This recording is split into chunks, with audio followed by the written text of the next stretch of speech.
আসসালামু আলাইকুম ভাই লোক। সার্বিয়া নিয়ে কিছু কথা বলবো আজকে। আপনারা এই 2025 সালের আগস্ট মাসেই যেখানেই পারেন যাকেই পারেন সার্বিয়ার জন্য ফাইল জমা দিয়ে দেন। সার্বিয়াতে বিভিন্ন এজেন্সি বিভিন্ন কন্ডিশনে কাজ করে। ভালো মাধ্যম পাইলে আপনারা সার্বিয়ার জন্য দ্রুততম সময়ে বিশ্বস্ত মাধ্যমে জমা দিয়ে দেন। কিছু কিছু এজেন্সি আছে শুরুতেই কোনো টাকা পয়সা নিবে না, আপনার ডকুমেন্ট আসলেও তারা কোনো টাকা পয়সা নিবে না।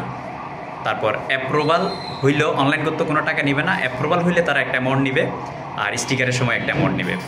আবার কিছু কিছু এজেন্সি আছে শুরুতেই একটা অ্যামাউন্ট নিবে, ডকুমেন্ট আসলে একটা অ্যামাউন্ট নিবে, অ্যাপ্রুভালের পরে একটা অ্যামাউন্ট নিবে এবং স্টিকারে একটা অ্যামাউন্ট নিবে।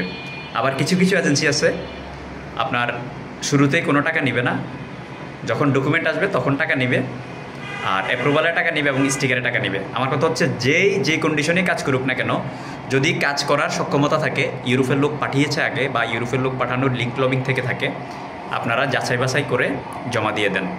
কারণ সার্বিয়াতে August, September, October, November, December এর ভিতরে যদি আপনারা কাজ উদ্ধার করতে পারেন আপনারা সফল।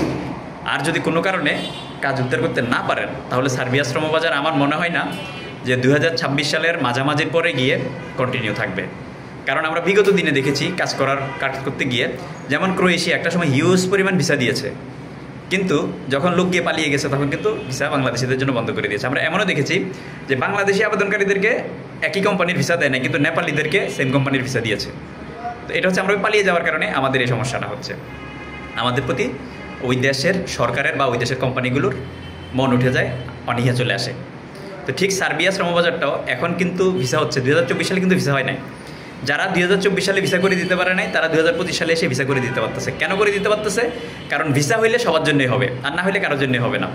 তো আপনাকে যে 2024 সালে ঘুরিয়েছে তার মানে সেই ব্যর্থ লোক না, কারণ ওই সময় আপনার ভিসা হয় নাই। তো চেষ্টা করবেন যাকেই দেন, যেভাবেই দেন, বিশ্বস্ত মাধ্যম দেখে কাজ উঠিয়ে দেওয়ার সক্ষমতা আছে এরকম লোক দেখে সার্বিয়ার জন্য এখনই ট্রাই করুন। এখনই ট্রাই করার মোক্ষম সময়। আর এই সময় নর্থ মেসিডোনিয়ার জন্য ট্রাই করতে পারেন। নর্থ মেসিডোনিয়া বাংলাদেশিদেরকে ভিসা দিচ্ছে, রোমানিয়াও বাংলাদেশিদেরকে ভিসা দিচ্ছে, তবে ঝুঁকি আছে।